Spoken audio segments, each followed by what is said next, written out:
अस्सलाम वालेकुम। हाँ जी, आप ही क्या बना रही हो?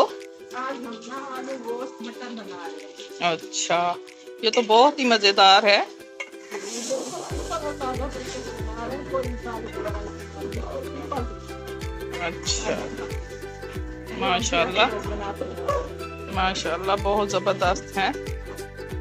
बच्चे बड़े इसको बहुत शौक से खाएंगे।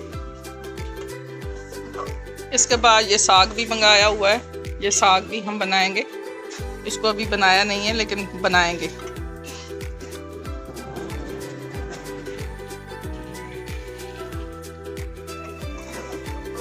आप ही इसमें ज़बरदस्त से मसाले भी डाले हैं। क्या क्या डाला है इसमें? इसमें हमने घर की चीजें डाली हैं, पता है कि आगे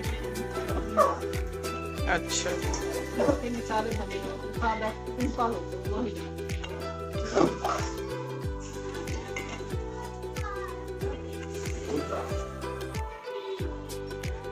अब हरा धनिया काट रही हूँ। जी, इसमें हम यही डालते हैं। अच्छा जी, पानी तो नहीं डाले हैं इसमें? डालेंगे थोड़ी देर तक, तब तक अच्छा,